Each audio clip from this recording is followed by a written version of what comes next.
आज मैं आपको environmental cleaning in health setting बताऊंगी। Environmental cleaning in health setting का बिल्कुल ये मतलब नहीं है कि जहाँ पेशेंट एडमिट हुआ है आपने उस एरिया की सिर्फ मोपिंग करनी है। Environmental cleaning in health setting में आपने सारी चीज़ों की क्लीनिंग और डिसइंफेक्टेंट पॉलिसी भी फॉलो करनी है। अब आप किन किन चीज़ों की क्लीनिंग करेंगे, like bed, mattress, pillow, mackintosh, IV pole, bed side railing, bed side के जो नीचे के एरियाज़ है उनको भी, जो कि टेबल पे बराबर में यूज़ होता है वो आप ये देखें। जहाँ पे हमारी वॉल है, इसके अलावा हमारा जो सक्शन पॉइंट ये सरफेसिस हैं, इसके अलावा हमारा वो जो सक्शन पॉइंट का जो है, ये सारे एरियाज़ को आपने क्लीनिंग करनी है। टर्मिनल क्लीनिंग में आप लाइट जो है वो वाला एरिया, उसके ऊपर का एरिया, फैन, एसी के ऊपर का एरिया, डोर, कर्टन्स आप वॉशिंग के लिए भिजवाएंगे, कर्टन्स के पीछे जो स्मूथ एरियाज़ होंगे उनको भी आपने अच्छे से क्लीनिंग करनी है। क्लीनिंग के लिए आपको जो चीज़ें चाहिए वो मैं आपको बता देती हूँ। सबसे पहले तो क्लीनिंग के लिए आपको वाटर चाहिए, आपको डिटर्जेंट चाहिए, जो भी डिटर्जेंट आपके पास इजीली अवेलेबल हो सके। आपको बड़े बॉल, बड़े तसले चाहिए, 2 काफ़ी होंगे। अगर आप डिसइंफेक्टेंट पॉलिसी फॉलो करेंगे देन आपको हाइपोक्लोराइड भी चाहिए। हाइपोक्लोराइड जिसमें बनाएंगे तो एक और बॉल चाहिए। इस तरीके से अगर हम डिसइंफेक्टेंट और क्लीनिंग पॉलिसी फॉलो करें तो टोटल 3 बॉल्स हो गए। आपको हैवी ड्यूटी ग्लव्स यूज़ करने हैं, आपको क्लॉथ्स यूज़ करने हैं या डस्टर यूज़ करने हैं। जिसमें हम सोपी वाटर बनाएंगे विद डिटर्जेंट, उसके अंदर हमारा एक डस्टर है। हमने सोपी से क्लीन करने के बाद हम क्लीन वाटर से ड्राई करेंगे तो उसमें हमारा एक डस्टर है या क्लॉथ है। और अगर हम डिसइंफेक्टेंट पॉलिसी फॉलो करें तो उसमें हमारा एक डस्टर है।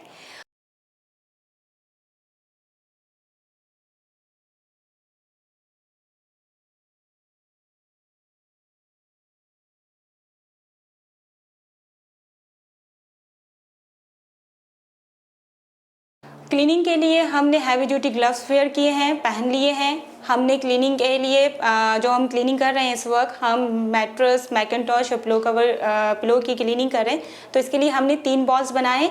ब्लू वाले बॉल में हमारे पास क्लीन वाटर है, रेड वाले बॉल में हमारे पास डिटर्जेंट वाला वाटर है और वाइट वाले बॉल में हमारे पास डिसइंफेक्टेंट बना हुआ है जो कि हमने हाइपोक्लोराइड के साथ बनाया है। सबसे पहले हम मैकिन्टॉश को क्लीन करेंगे। उसके लिए हम डिटर्जेंट वाला डस्टर लेंगे, उसको अच्छे से निचोड़ लेंगे ताकि उसका एक्स्ट्रा पानी निकल जाए। देन हम इसको मैकिन्टॉश को अच्छे से रब करके क्लीन करेंगे ताकि इसमें से सारा ब्लड एंड बॉडी फ्लूइड अच्छे से रिमूव हो जाए। ये आपका रिमूव हो गया है, अच्छे से हमने इसको कर लिया डिटर्जेंट वाले पानी से। अब हमने क्लीन वाटर के साथ क्लीन करना है इसको।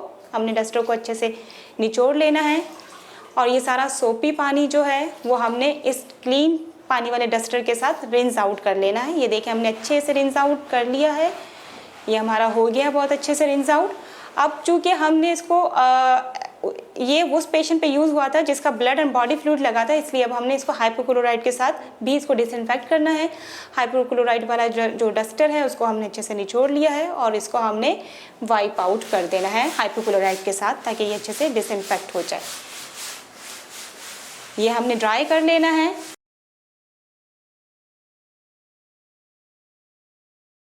और उसके बाद हमने इसको फोल्ड करना है और इसको हमने अपने क्लीन एरिया में स्टोर कर लेना है। हमने क्लीन एरिया में स्टोर कर लेना है। ये मैट्रेस को उल्टा करके भी इसके बैक से भी हमने करना है क्लीन।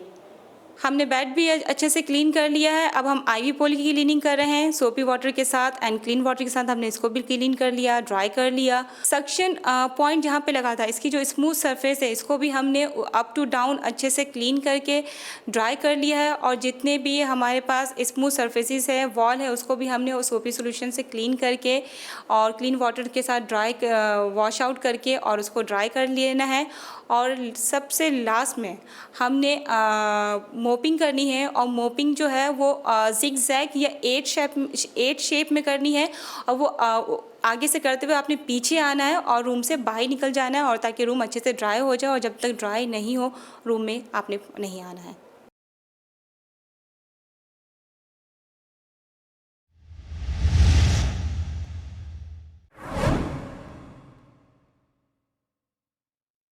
अस्सलाम वालेकुम, मेरा नाम आरिफा हफ़ीज़ है।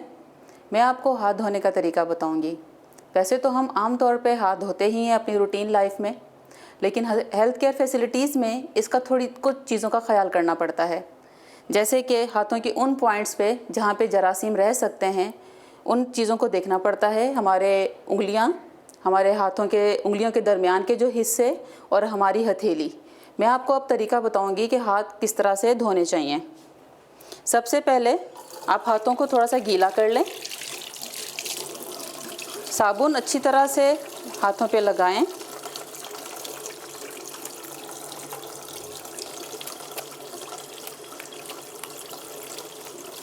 पानी का नल जो टैब आप यूज़ कर रहे हैं उस पर थोड़ा सा साबुन लगा के छोड़ दें। सबसे पहले अपनी हथेली पे साबुन लगा के उसकी अच्छी सी झाग बनाएं और हर सर्कल 5 बार होना चाहिए। 1 2 3 4 5, 1 2 3 4 5। इसी तरह से दूसरा हाथ ले लीजिए। 1 2 3 4 5। फिर आप अपनी उंगलियों के ऊपर का हिस्सा साफ़ कीजिए। इसी तरह से हर सर्कल को 5 बार कंप्लीट कीजिए। हथेली पे अच्छी तरह से आप रगड़िए। इसी तरह से दूसरी हथेली पे यही अमल दोहराइए। अपने अंगूठे पे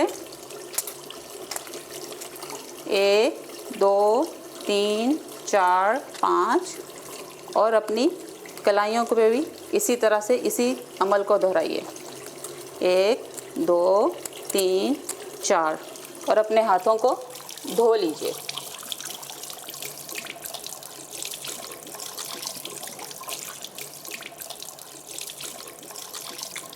नल बंद करने से पहले उस पर पानी डाल के उसको वॉश कर लें ताकि आपके हाथ दोबारा गंदे ना हों, और उसको बंद कर दें। अपने हाथों को हवा में सुखा लें और अगर टिश्यू पेपर अवेलेबल है तो उससे अपने हाथ ड्राई कर लें।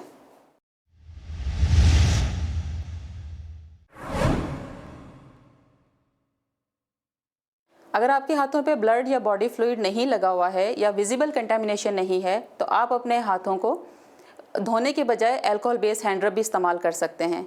अल्कोहल बेस्ड हैंड रब इस्तेमाल करने का उसके स्टेप्स वही हैं जो हाथ धोने के आपने अभी देखे हैं। आइए हम आपको बताते हैं कि किस तरह से अल्कोहल बेस्ड हैंड रब करते हैं। 5 ml तक अपने हाथों पे हैंड रब ले लें। उसको उसी डायरेक्शन में अपने हाथों पे घुमाएं जिस तरह से आपने हाथ धोते हुए देखा था। आपको ये एक्शन थोड़ा सा जल्दी करना पड़ेगा क्योंकि अल्कोहल जल्दी ड्राई हो जाता है। इसी तरह से आप अपने हाथों के बैक साइड पर जाएं और उसी डायरेक्शन में अपने हाथों को रगड़ें। ये अमल दूसरे हाथ पे भी दोहराएं। इसी तरह से अपने हाथों की उंगलियों पे और दूसरे हाथ की उंगलियों पे। इसी के साथ अपने उंगलियों को अपनी हथेली पे रगड़ें और यही अमल दूसरे हाथ पर दोहराएं। अपने अंगूठों को भी अल्कोहल बेस्ड हैंड रब से फिल कर दें। यही अमल दूसरे हाथ पे दोहराएं और आखिर में अपने पूरे हाथ पे फैलाते हुए अपनी कलाई तक इसको खुश्क कर लें। अब आपके हाथ मरीज़ का काम करने के लिए तैयार हैं। आपके हाथ साफ़ हैं।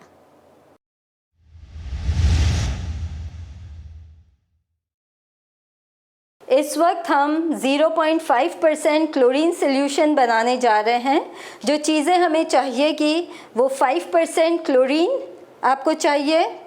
आपको पानी की ज़रूरत पड़ेगी, आपको यूटिलिटी ग्लव्स की ज़रूरत पड़ेगी और आपको मास्क की ज़रूरत पड़ेगी। क्लोरीन जब आप बनाने जाएंगे इससे पहले आपको मास्क पहनना ज़रूरी है। मास्क के बाद आप यूटिलिटी ग्लव्स पहने।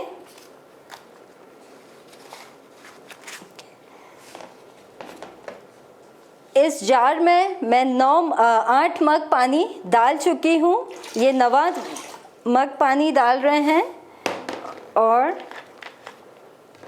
1 मग जो है आप क्लोरीन डालेंगे 5% वाला।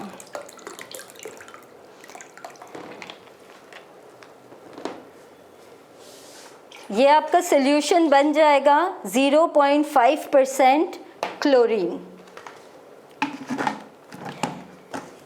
इसको मिक्स करने के बाद आप इसको कवर कर दें और फिर हमने इस पे लिख दिया है क्लोरीन सॉल्यूशन 0.5%, और इसमें आप डेट ज़रूर डाल दें क्योंकि ये 24 घंटे के बाद इसका इफ़ेक्ट ख़त्म हो जाएगा। ये जब प्रिपेयर हो जाएगा इसके बाद आप अपनी सारी चीज़ें समेटें और इसको प्रॉपर जगह पे रख दें ताकि नेक्स्ट इस्तेमाल किया जा सके।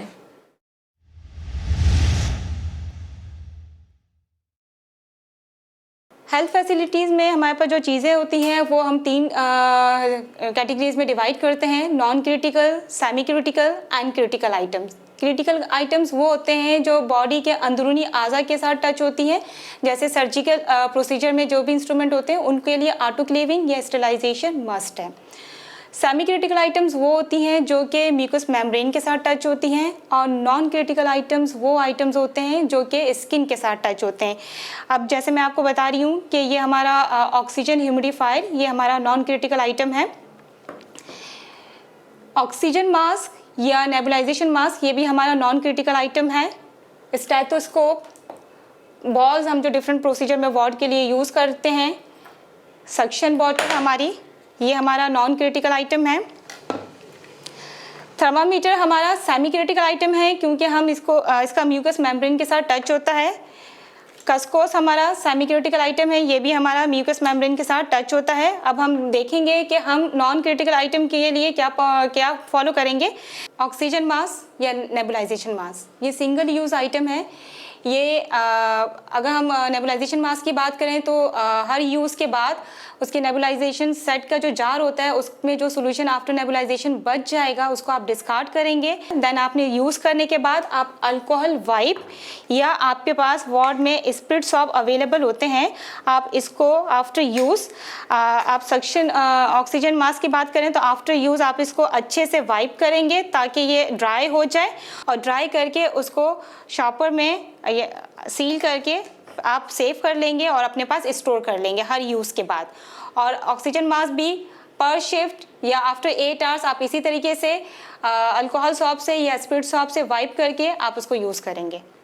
स्टेथोस्कोप, इसको भी हर यूज़ के बाद हमने डिसइंफेक्ट करना है अल्कोहल सॉप या स्पिरिट सॉप के साथ। इसके डायफ्राम को हर पेशेंट के यूज़ के बाद हम इसको अच्छे से इसको रब कर लें।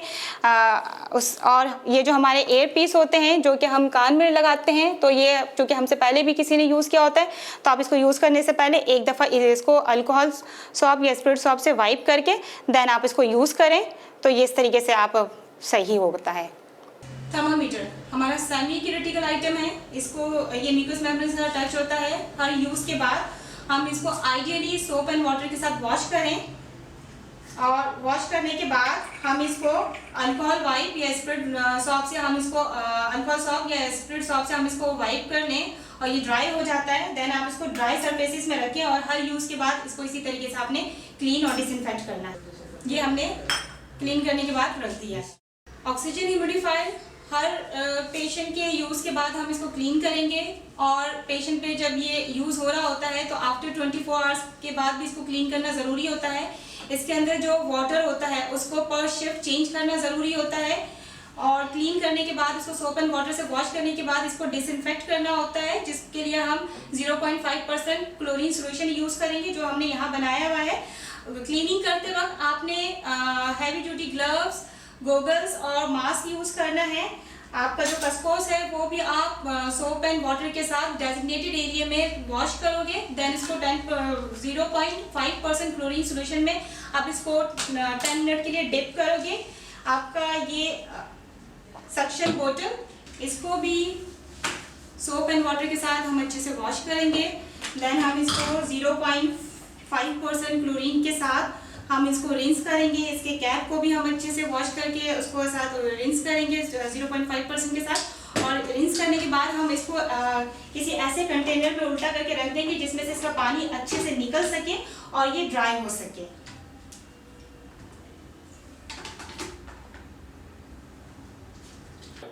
ये सारी चीज़ें हमने सोप एंड वाटर के साथ क्लीन कर लिया है डेजिग्नेटेड एरिया में। देन हमने ये 0.5% क्लोरीन सोल्यूशन बनाया हुआ है, और ये इतना बनाना है कि इसमें आपकी सारी चीज़ें अच्छे से डिप हो जाएं। ये हम इसमें डाल देंगे क्लोरीन सोल्यूशन में।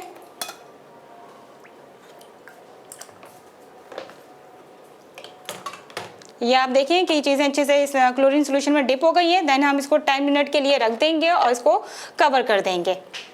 आफ्टर 10 मिनट हमने इन चीज़ों को अच्छे से निकाल लेना है और हमने एक दूसरी आप ये देखें कि मैंने दूसरी एक ट्रे ली है जो कि ऐसा है कि जिसमें से पानी अच्छे से रिंस आउट हो सके। हमने ये सारी चीज़ें क्लोरीन सोल्यूशन में से निकाल ली।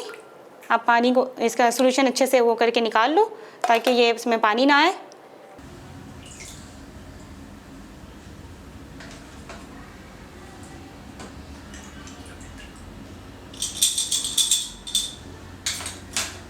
और इसको ड्राई और क्लीन एरिया में रखना है ताकि ये सारा जो सोल्यूशन है वो ड्राई हो जाए और ये सारी चीज़ें ड्राई हो जाए। ये चीज़ें वेट नहीं रहनी चाहिए और क्लीन और सेफ एरिया में आपने इसको अपने पास स्टोर कर लेना है। जो चीज़ें हमने यूज़ की हैं वो हम डिस्कार्ड करने वाली चीज़ें हम उसको डिस्कार्ड कर देंगे और अपनी चीज़ें प्रॉपर तरीके से प्रॉपर प्लेस पे हम रख देंगे। और इस तरीके से हमने देखा कि हमने नॉन क्रिटिकल आइटम्स और सेमी क्रिटिकल आइटम्स को किस तरीके से क्लीन किया और डिसइंफेक्ट किया।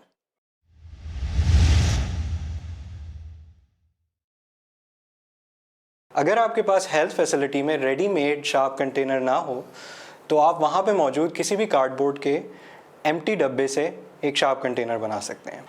आइए हम देखते हैं कि डेंजर बॉक्स बनाने का क्या तरीका होता है। आमतौर पे शार्प वेस्ट जैसे कि सिरिंज या ब्लेड्स हम एक शार्प कंटेनर या डेंजर बॉक्स में वेस्ट करते हैं।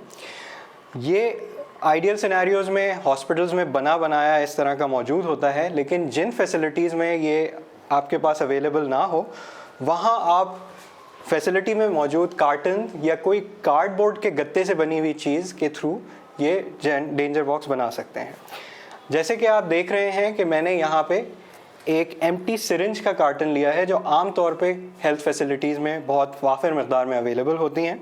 इस पे मैंने ऊपर एक निशान लगाया है, ये आप देख सकते हैं। इस निशान के ऊपर मैं कट करूँगा और इसको पुल करूँगा ऊपर ताकि इसकी ओपनिंग क्रिएट हो सके।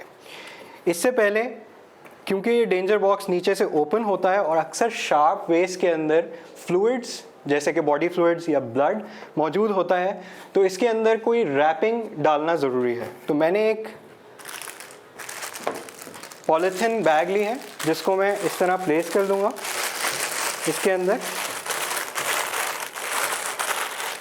ताकि अंदर अगर मैं कोई शाफ्ट डालूं जिसमें ब्लड लगा हुआ है तो स्पिलेज बाहर ना हो। इसके बाद मैं इसको क्लोज कर दूंगा और इसको एक पेपर टेप से सील कर दूंगा।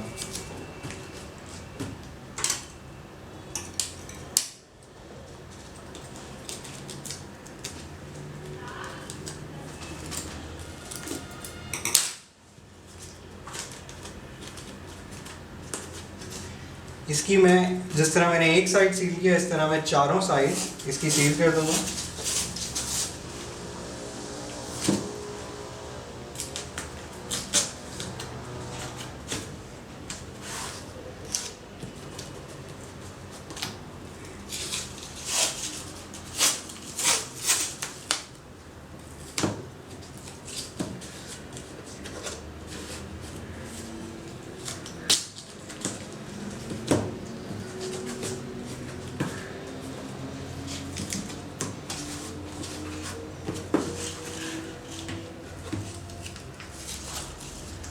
और नीचे चूँकि मैं इसके रैपिंग पेपर लगा चुका हूँ तो इसको सील करने की ज़रूरत नहीं है। अब मैं इसको ब्लेड से जहाँ पे मैंने निशान लगाए थे इसकी कटिंग करूँगा।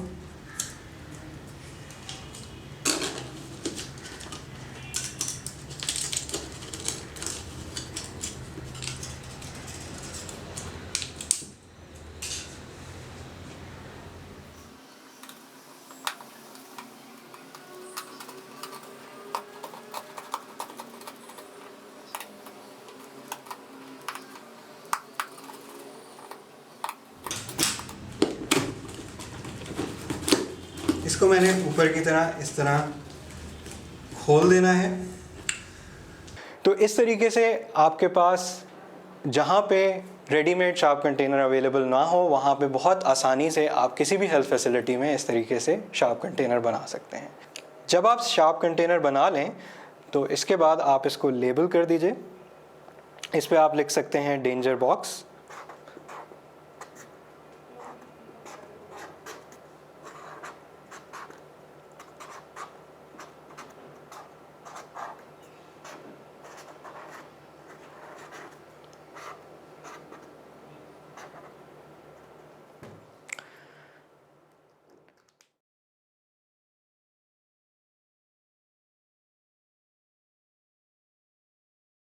तो जब आपका शार्प कंटेनर 3/4 फुल हो जाए तो आप इसकी ओपनिंग को क्लोज़ कर देंगे और इसको पेपर टेप से सील कर देंगे और इसको डिस्कार्ड कर देंगे।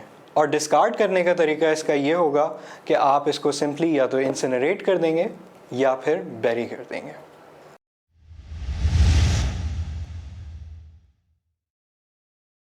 Take over for IV cannulation या पेरिफेरल कैथेटराइजेशन। आईवी कैनुलेशन के लिए सबसे पहले आपको आर्टिकल्स कलेक्ट करने और आर्टिकल कलेक्ट करने के लिए आपको ट्रे चाहिए जिसमें आप सारी चीज़ें कलेक्ट कर सकें। आईवी कैनुलेशन के लिए सबसे पहले आप कैनुला लेंगे, जो कि मेरे पास डिफरेंट साइजेस के कैनुला अवेलेबल है। आप कैनुला का साइज जो है वो पेशेंट की एज और उसकी वेन के साइज के हिसाब से सिलेक्ट करेंगे। अगर आपको आईवी फ्लूइड लगाना है तो ड्रिप एंड आईवी सेट चाहिए होगा। अगर आपको आईवी फ्लूइड नहीं लगाना है देन आप हैपलॉक या 3-वे स्टॉपर जो भी आपको यूज़ करना है आप वो लेंगे। टोनिकेट चाहिए आपको, क्लीन ग्लव्स चाहिए आपको, अल्कोहल सॉब या स्पिरिट सॉब आपको चाहिए। आपने फ्लश करना है तो आपको सिरिंज चाहिए, नॉर्मल सलाइन चाहिए, नॉन एलर्जेनिक टेप चाहिए जिससे आप उसको सिक्योर कर सकें, इसलिए आपको सीजर भी चाहिए।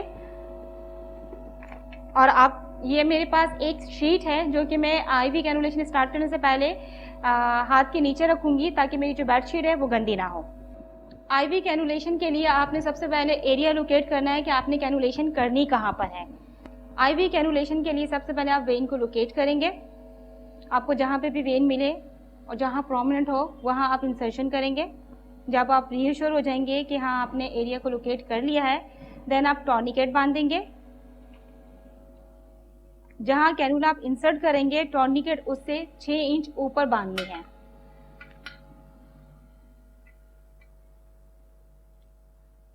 उसके बाद हमने जब टॉर्निकेट बांध दिया है हम फिर से उस एरिया को पैल्पेट करेंगे ताकि हम वेन की प्रोमिनेंसी के बारे में रीअश्योर हो सकें। हमने अच्छे से पैल्पेट कर लिया। अगर हमें लग रहा है कि वेन सही पैल्पेट नहीं है तो आप उसको थपथपा के भी पैल्पेट कर सकते हैं, इससे भी वेन अच्छी पैल्पेट हो जाती है। या फिर आप अगर पेशेंट कॉन्शियस है तो आप उसको कह सकते हैं कि आप मुट्ठी खोलें और बंद करें। उससे भी क्या होता है जब आप मुट्ठी खोलते हैं और बंद करते हैं उससे भी वेन जो है वो अच्छे से प्रोमिनेंट हो जाती है।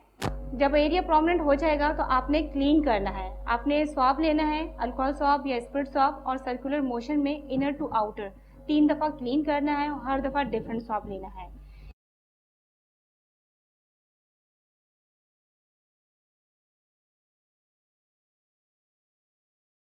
अकॉर्डिंग टू एज हमने कैनुला सेलेक्ट कर लिया है और कैनुला सेलेक्ट करते वक्त हमने इस बात का ध्यान रखा है कि मरीज़ की उम्र क्या है और उसकी वेन की साइज़ क्या है। कैनुले को ओपन करने के लिए हम नॉन टच टेक्निक यूज़ करेंगे। सबसे इम्पॉर्टेंट बात यह है कि जो कैनुला का जो स्टाइल पार्ट है जो वेन में इंसर्ट होना है वो आपकी फिंगर टिप के साथ टच नहीं होनी चाहिए। नॉन डोमिनेंट हैंड के साथ आपने हाथ को पकड़ना है और स्किन को स्ट्रेच करना है ताकि आपकी वेन जो है वो स्लिपरी ना हो और मिस प्रिक के चांसेस ना हो। आपने कैनुला इंसर्ट करना है। कैनुला इंसर्ट करना है 15 डिग्री एंगल पर, और जैसे ही आपका कैनुला इंसर्ट होगा और आपका बैक फ्लश आ जाएगा, जैसे ही आप वेन में इंसर्ट करेंगे आपको नज़र आएगा कि बैक फ्लश हुआ है। जैसे ही बैक फ्लश आपको नज़र आएगा आप स्टिलेटर को थोड़ा सा पीछे की तरफ करेंगे और कैनुले को आगे की तरफ इंसर्ट करेंगे। स्टिलेटर को पीछे खींचने से ये होता है कि जो स्टिलेटर की जो टिप होती है, जो शार्प एरिया होता है वो पीछे हो जाता है और वेन जो है वो पंक्चर होने के चांसेस मिनिमाइज हो जाते हैं। आपने स्टॉपर लेना है और स्टॉपर अप्लाई कर देना है। ये हमने स्टॉपर लगा दिया है। उसके बाद हम अपने नॉन एलर्जेनिक टेप के साथ इसको सिक्योर करेंगे। सिक्योर करने के लिए आप इसको बटरफ्लाई के शेप में भी आप इसको सिक्योर कर सकते हैं, क्रॉस में भी आप इसका बना सकते हैं। सिक्योर करने के बाद आप उस पर डेट, टाइम, कैनुला का गेज और जिसने लगाया है उसका इनिशियल मार्क करेंगे।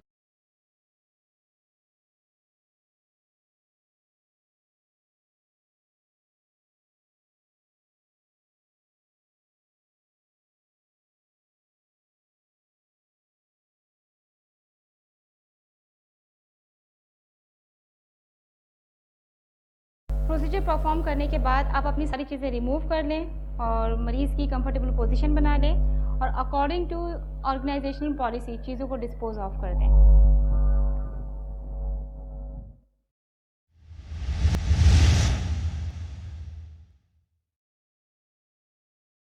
अस्सलाम वालेकुम, मैं डॉक्टर फ़हाद हूँ और आज हम स्क्रबिंग का प्रोसीजर देखेंगे। तो सबसे पहले हम ये देखेंगे कि मास्क किस तरीके से पहना जाता है, उसके बाद हम स्क्रबिंग करेंगे।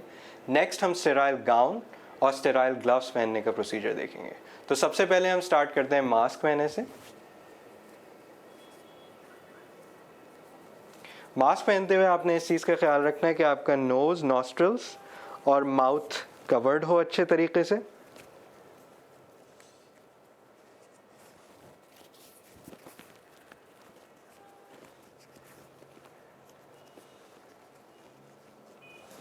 यह हमने मास्क पहन लिया। अब हम हाथ धोने की जगह की जानिब जाते हैं। सबसे पहले हमने पानी लेना है और फिर हाथ और कोहनियों को अच्छी तरीके से गीला कर लेना है। फिर हमने ज़्यादा सा पायोडीन लेना है ताकि हथेलियों पर अच्छी तरीके से लग जाए। तो इस तरह 5 मरतबा स्क्रब को गोल गोल हाथ पर घुमाना है और अच्छी तरह रगड़ना है। फिर हम उंगलियों के बीच की जगह को 5 मरतबा रगड़ेंगे। आगे की तरफ 1 2 3 4 5, फिर पीछे की तरफ 1 2 3 4 5, 1 2 3 4 5। इसके बाद हमने हाथों को इस तरह आपस में फंसाकर 5 मरतबा रगड़ना है।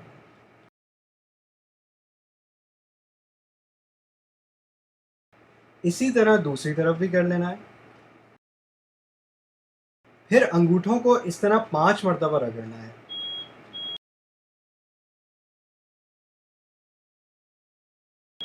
फिर हथेलियों पर उंगलियों की नोक से इस तरीके से 5 मरतबा रगड़ना है।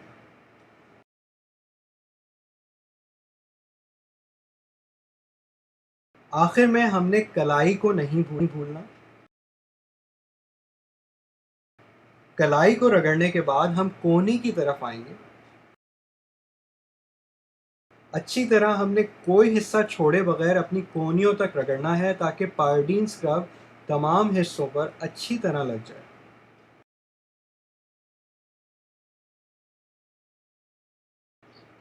यह हमारा स्क्रब लग गया।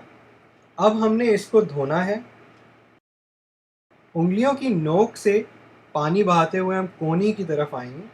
इस बात का ख्याल रखना है कि आपका हाथ किसी चीज़ से टकराए नहीं।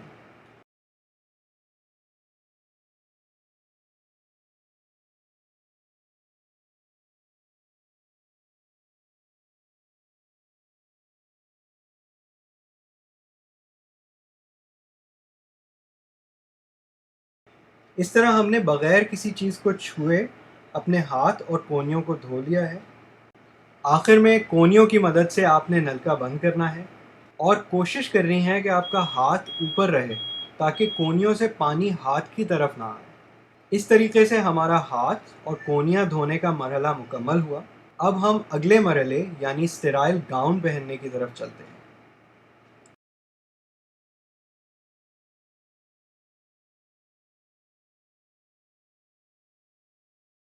इस तरह स्टेराइल गाउन को उठाएं और इसमें अपने दोनों हाथ इस तरीके से डालें कि गाउन का बंद हिस्सा आपके आगे की तरफ है। गाउन को पीछे से बनवाने के लिए आप किसी की मदद ले सकते हैं।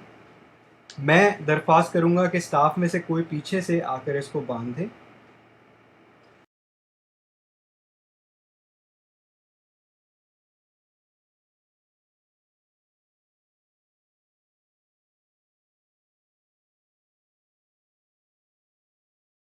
अगला मरहला स्टेराइल ग्लव्स पहनना है। तो आइए देखते हैं।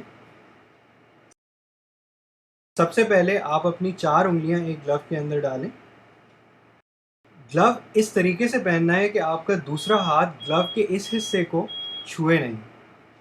फिर आपने ग्लव वाले हाथ की 2 उंगलियों से दूसरा ग्लव उठाना है और उसको दूसरे हाथ पर चढ़ा देना है। दोनों ग्लव्स को गाउन की आस्तीनों पर चढ़ा लें अच्छी तरीके से। इस तरह हमने ग्लव्स पहनने का तरीका देखा। तो आपने देखा कि ये 3 मराहिल हैं, जिसमें सबसे पहले हमने हाथ और कोहनियों को धोया, फिर स्टेराइल गाउन पहना और फिर स्टेराइल ग्लव्स पहने। इस तरह स्क्रबिंग का तरीका मुकम्मल हुआ।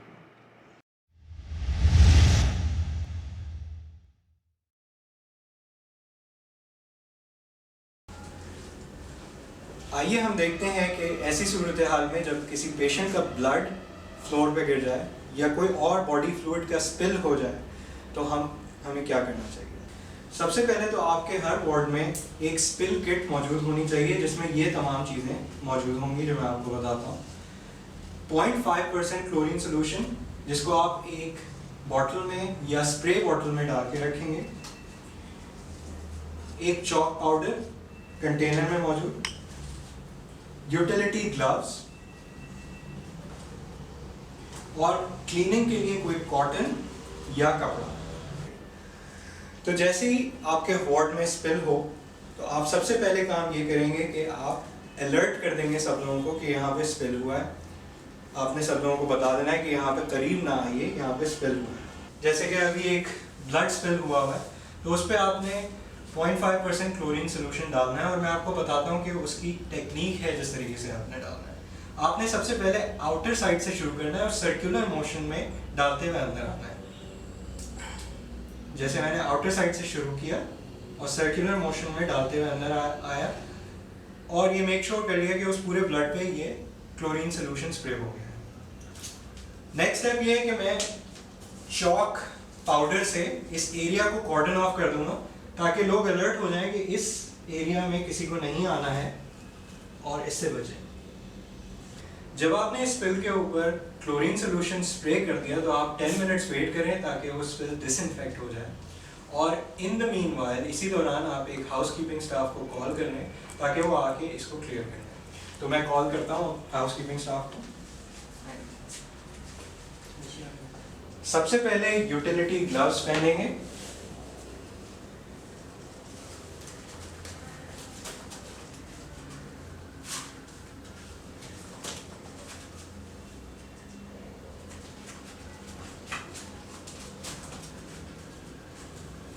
फिर कॉटन लेंगे, उस स्पिल को साफ करते हुए अंदर की तरफ आना है, ऐसे कि आप गोल दायरा बनाएं बाहर की तरफ और उसको अंदर की तरफ लेके आए ताकि स्पिल बाहर की तरफ ना।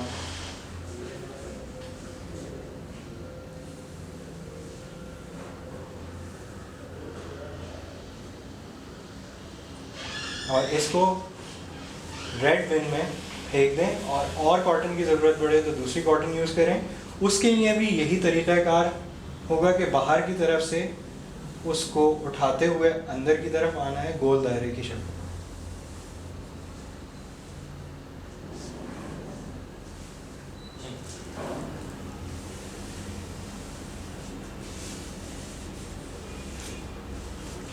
जब स्पिल क्लियर हो जाए तो इस जगह को साबुन और पानी के साथ मॉप कर दें और इस तरीके से आपका स्पिल मैनेजमेंट का तरीका मुकम्मल होता है।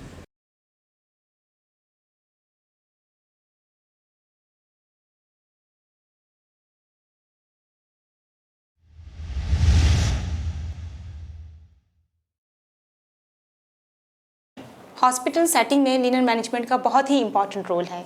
लिनन मैनेजमेंट में बेडशीट रिमूव करते वक्त आपने बहुत सारी बातों का ध्यान रखना है। बेडशीट रिमूव करने के बाद आपके पास hamper trolley with hamper bag या आपके पास बकेट अवेलेबल होने चाहिए जिसमें आप प्रॉपर तरीके से बेडशीट को डाल सकें। बेडशीट रिमूव करते वक्त आपने इस बात का ध्यान रखना है कि आपके कपड़े बेडशीट के साथ बेड के साथ टच ना हो। आपने ग्लव्स पहनने हैं जब आप ब्लड एंड बॉडी फ्लूइड वाली शीट रिमूव करेंगे या जिसमें स्टूल लगा होगा। आप कोई भी ग्लव्स पहन सकते हैं, लेटिक्स पहन सकते हैं या डिस्पोजेबल ट्रांसपेरेंट ग्लव्स भी आप पहन सकते हैं। इन्फेक्टेड शीट जो है आप रेड शॉपर में आप डालोगे और मैकिनटॉश जो है उसको भी फोल्डिंग पोजीशन में रिमूव करना है और उसको फोल्ड करके आप एक साइड पर रख दोगे ताकि उसकी भी डिसइंफेक्शन पॉलिसी मेंटेन हो सके या फॉलो की जा सके। आपने डर्टी शीट जो भी रिमूव करनी है या इन्फेक्टेड शीट जो भी रिमूव करनी है वो आपने रोलिंग पोजीशन में रिमूव करनी है। शीट्स को रिमूव करते वक्त आपने बहुत ज़्यादा झटके नहीं देने हैं शीट्स को, या प्रेशर के साथ रिमूव नहीं करना है। इससे इस पर जो भी पैथोजन या डस्ट होंगे वो हवा में स्प्रेड हो जाएंगे और आपके इन्वायरमेंट पे इफेक्ट करेंगे। आप देख रहे हो कि शीट को किस तरीके से हम फोल्डिंग पोजीशन में रिमूव कर रहे हैं ताकि इसमें जो भी विजिबल मटेरियल है और जो भी डस्ट है वो उसी के अंदर रहे और वो हवा में स्प्रेड ना हो। और हम इस शीट को अब ऑर्डिनरी बकेट में डाल देंगे। पिलो कवर उसको भी आपने रिमूव करना है और उसमें आपने ये देखना है कि अगर उसमें कोई ब्लड या बॉडी फ्लूइड के स्टेन है तो वो आपने इन्फेक्टेड शॉपर में डालना है, रेड शॉपर में। अगर नहीं है तो आप उसको ऑर्डिनरी बकेट में डाल देंगे।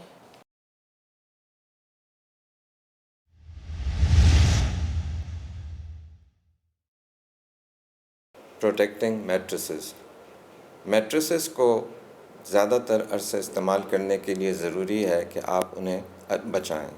इसके लिए कोई ऐसा इम्परमिएबल मटेरियल हो जिसके थ्रू फ्लूइड्स पास ना हो सकें।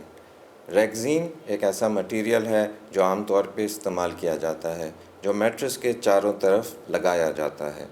इस तरह से पेशेंट के फ्लूइड्स यानी उसका पेशाब, पखाना, खून या एमनियोटिक फ्लूइड जो कि लेबर रूम में होता है वो मैट्रेस में जाने से बच जाता है। ये देखिए आपके सामने एक मैट्रेस है जिसमें चारों तरफ रेक्सीन लगा हुआ है।